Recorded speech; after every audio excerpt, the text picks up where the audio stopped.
तो स्मृति ईरानी राहुल गांधी पर पूरी तरीके से हमलावर यहां पर नजर आई और साथ ही साथ उनके व्यवहार को लेकर जो है लगातार सवाल उठाए जा रहे हैं। 3 तस्वीरें हम आपको यहां पर दिखाते हैं कि आखिर राहुल गांधी इससे पहले किस किस तरीके से व्यवहार जो है वो करते रहे सदन के अंदर, जिस पर बार बार सवाल खड़े होते रहे हैं। आप पहली तस्वीर देखिए जिसमें वो आंख मारते हुए नजर आते हैं। ये वो वाकया है जब राहुल गांधी, क्योंकि दूसरी तस्वीर भी आप देखिए, गले लगाते हुए प्रधानमंत्री को नजर आ रहे हैं। वो भाषण करते हैं, उसके बाद प्रधानमंत्री नरेंद्र मोदी की सीट तक वो जाते हैं, वहां जाकर गले लगाते हैं और उसके बाद वो आंख मारते हुए सदन में, क्योंकि पूरे देश ने ये तस्वीरें जो है वो सदन की देखी थी, और आज वो फ्लाइंग किस जो है वो करते हैं सदन के अंदर, उस सदन में जहां पर बाकी महिला सांसद भी हैं, जिसे लेकर सवाल यहां पर जो है नामिका उठाए जा रहे हैं। और राहुल गांधी के इसी जेस्चर पर अब सवाल खड़े हो रहे हैं, नाराजगी बढ़ रही है। 22 सांसदों ने शिकायत दी है, लिखित शिकायत की है, लेकिन अविश्वास प्रस्ताव पर कल से लगातार चर्चा जारी है। बात मणिपुर की करने के लिए अविश्वास प्रस्ताव लाया गया था, लेकिन मणिपुर के अलावा दूसरी बातें हो रही हैं, बीजेपी कह रही है। लेकिन आप जिस पर बात करने को लेकर आए हैं उस पर आप चर्चा ही नहीं चाहते हैं,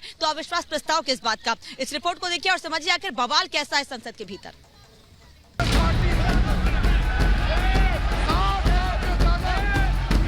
आप देशद्रोही हो, आप देशभक्त नहीं हो, आप देश प्रेमी नहीं हो, आप देशद्रोही हो।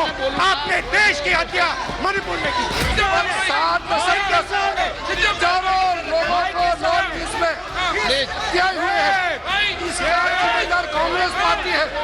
राहुल गांधी को माफी मांगना चाहिए। मणिपुर को आपने 2 भाग में कर दिया है, मणिपुर को आपने बांट दिया है। मैं आज हिंदुस्तानी होने के नाते कहती हूँ, मणिपुर खंडित नहीं है, विभाजित नहीं है। अविश्वास प्रस्ताव पर चर्चा के दूसरे दिन भी सदन में जमकर हंगामा हुआ।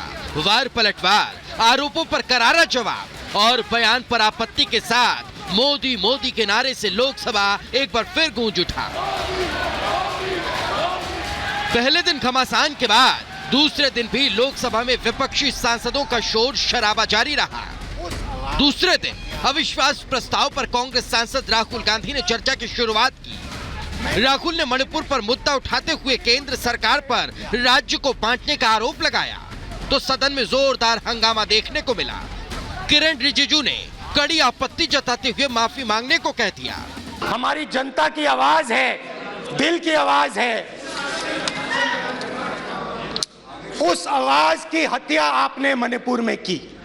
इसका मतलब भारत माता की हत्या आपने मणिपुर में की।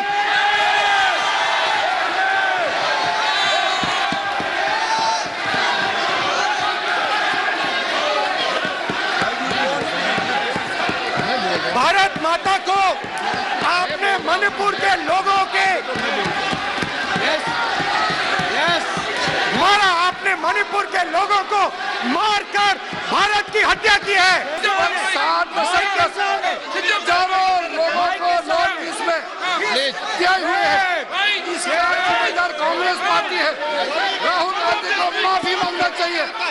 राहुल गांधी का कांग्रेस पार्टी 7 साल से ज्यादा इस देश को शासन किया है। नॉर्थ ईस्ट को इन्होंने खत्म किया है। आज नॉर्थ ईस्ट में जितना मिलिटेंसी है ये कांग्रेस पार्टी ने पैदा किया है। बात करते हैं प्रॉब्लम, अपना बात करते हैं। आज नॉर्थ ईस्ट में सारा मिलिटेंट ग्रुप है, सारा कांग्रेस पार्टी की वजह से जन्म हुआ है। मणिपुर को हथियार बनाकर केंद्र सरकार पर राहुल ने हमला किया, तो केंद्रीय मंत्री स्मृति ईरानी ने करारा जवाब दे दिया। कहा मणिपुर न कभी खंडित था, न है और न होगा। मणिपुर भारत का एक अभिन्न अंग है। मैंने मणिपुर शब्द प्रयोग किया, मगर आज की सच्चाई यह है कि मणिपुर नहीं बचा है। मणिपुर को आपने 2 भाग में कर दिया है, मणिपुर को आपने बांट दिया है। मैं आज हिंदुस्तानी होने के नाते कहती हूँ, मणिपुर खंडित नहीं है, विभाजित नहीं है, मेरे देश का अंग है।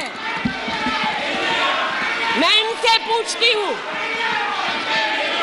इन्हीं के अलायंस के एक सदस्य बैठे हैं जिन्होंने तमिलनाडु में कहा कि भारत का मतलब मात्र उत्तर भारत।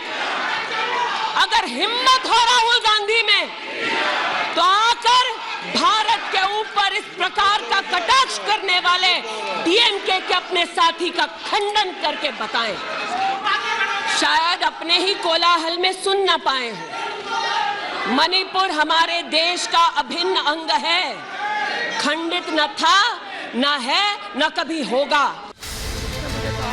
सदन में बोलते हुए राहुल ने अपने यात्रा का भी जिक्र करते हुए भारत के दर्द की कहानी बयां की, तो स्मृति ईरानी ने सिख दंगे और कश्मीरी पंडितों पर हुए अत्याचार की याद दिला दी। मेरे पास एक किसान आया, उसने मुझे कहा, मेरी आंख में देखकर उसने मुझे अपना वो रुई का बंडल दिया और उसने कहा, राहुल जी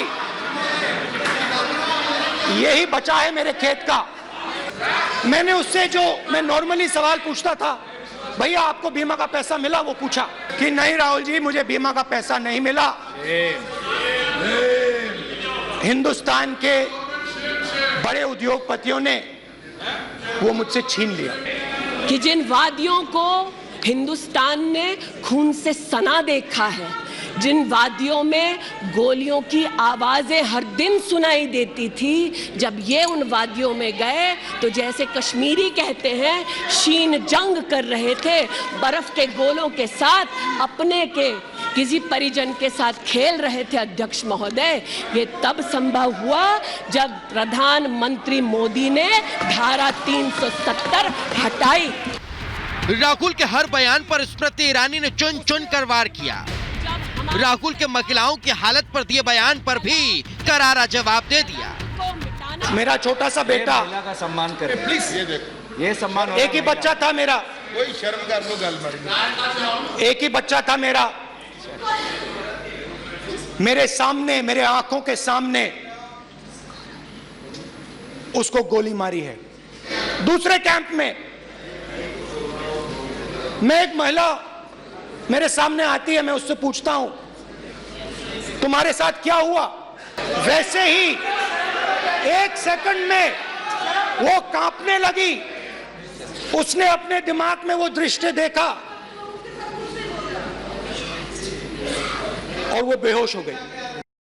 जो महिला हक की बात करते हैं महोदय, उनसे कहना चाहती हूं, महिला हक को संरक्षित करने के लिए जब हमारी सरकार ट्रिपल तलाक के कलंक को मिटाना चाहती थी, तब महिला के हक में नहीं बल्कि वोट बैंक के लालच में इन्होंने सदन की कार्रवाई को त्याग दिया था। लोकसभा अध्यक्ष ओम बिरला ने राहुल गांधी के संबोधन के दौरान भाषा पर संयम रखने की चेतावनी दी।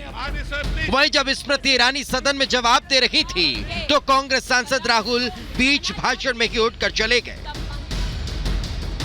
Bureau report, Republic Bharat.